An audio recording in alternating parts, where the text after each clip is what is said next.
What's shaking, folks? Back with another reaction, back with some more Roxette. And for any Roxers here who did not see yesterday, I posted a watch-along for the Really Roxette documentary, unfortunately on my Patreon, which is just to say I tried to post it here on YouTube, like the previous one, but it was blocked, so I had to post a teaser here on YouTube with a link to the Patreon video. So yes, if you're interested in seeing my watch-along for Really Roxette, check over there, and once again, thank you to Michaela for providing that, as well as to all the folks who've been part of this Roxette journey going back now a couple years or more than that. And we're continuing through the bonus songs included in the expanded folder for Have a Nice Day 1999, and the next song is Little Miss Sorrow.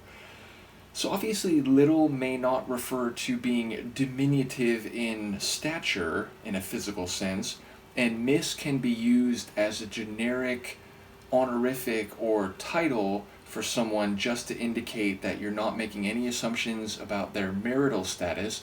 But both words, and especially in conjunction, seem to suggest to me on the surface of it a younger person, a girl rather than a fully grown woman. And obviously sorrow is the state of being melancholy, sad, depressed, or otherwise not in a happy, glowing, positive frame of mind psycho-emotionally. So on the surface of it, my expectation or hypothesis would be we're referring to a young woman, a girl, who is either permanently or consistently, or at least regularly, in a state of mind where she's upset, not happy, not feeling loving, or in a good way. So obviously that is itself only a starting point, even if that reading is correct. So we'll see if there's a larger narrative or at least a scene being painted here. I'll catch what I can on a first listen.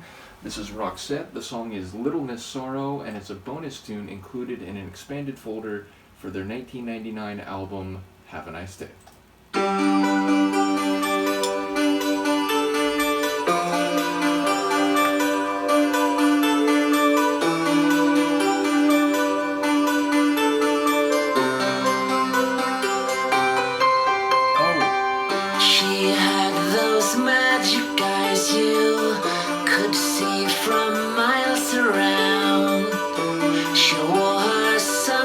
Dresses bright, quiet like the sky. She always came in colors, all smiles and daffodils. She let her hair down in the breeze, but everything changed today. Little Miss Sorrow, every little thing turned pale and faded. Little Miss Sorrow, the sunlight doesn't show, all the colors go out through the window. She used to go out dancing, cool silver fingernails. I used to watch her from the bar, following her car. She always came in colors, she always kept control. She painted yesterday in gold, but every little thing turned gray today. Little Miss Sorrow, every little thing turned pale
top track.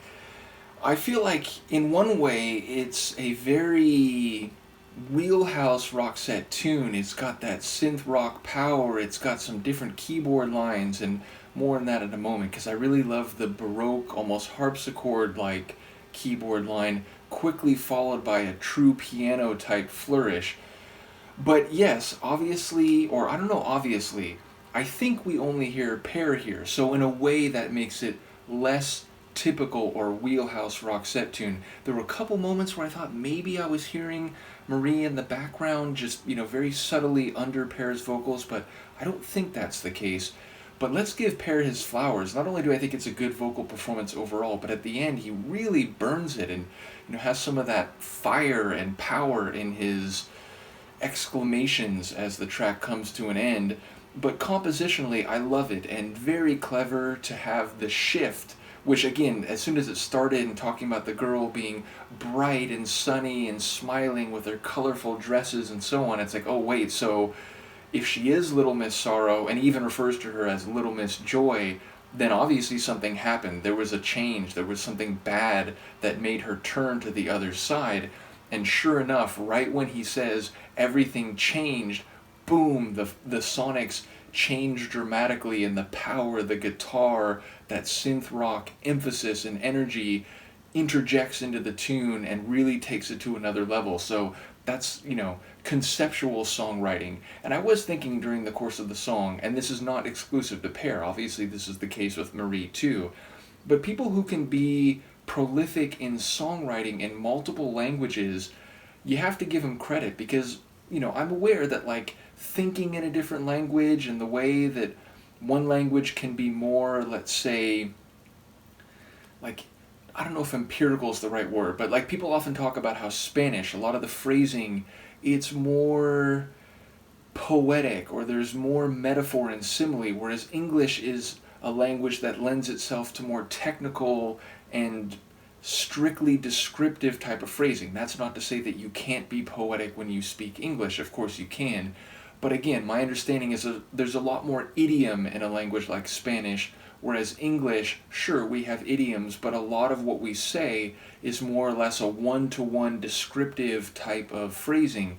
So to be able to write songs in different languages, I think, is indicative of a very creative mind, and a mind that is good with words in different lanes. So I'm very impressed by that, and again, it applies not only to Pear, but also to Marie, even if Pear, as I was saying in the Yellen Teeter reaction in this same batch, that he obviously is prolific on a level that very few artists are, and just keeps adding to his tally of songs.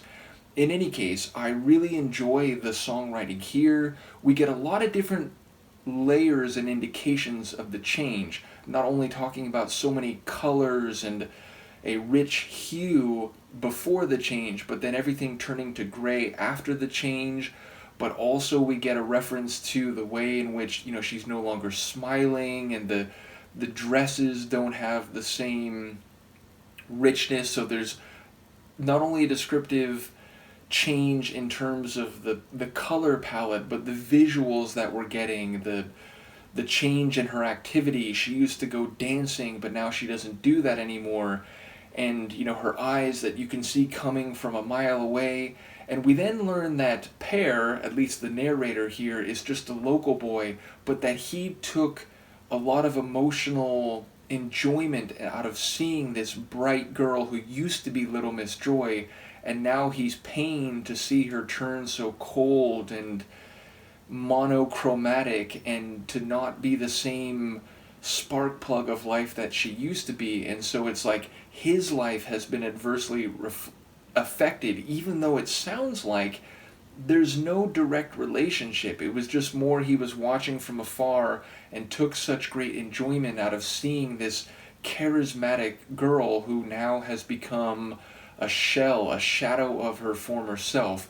So sonically, I love the dynamic nature of the tune, especially the rocking sections, and I do feel like the guitar work was great. Again, those dual keyboard lines really had a great sound. The Baroque to more, let's say, straight away keyboard flourish. I love that. I love the way his vocals evolve over the course of the tune to the point where they're really intense and emphatic by the end of the tune. So well written, well composed, and the chronology, I think, works in relation to the concept of the song itself. So to me, it's an album, or it's a track that could have been on the album proper, even if, again, without hearing Marie dominating in her primary vocals as we do on many Roxette tracks, it maybe feels a little bit outside the normal Roxette type song. But again, sonically, that synth rock sound with some keyboard and synth work, that feels very much in their typical lane. So yeah, a really compelling tune, and ultimately one I think could have worked on an album proper. Luca agrees. Let me know what you think, and I will see you next time. Peace.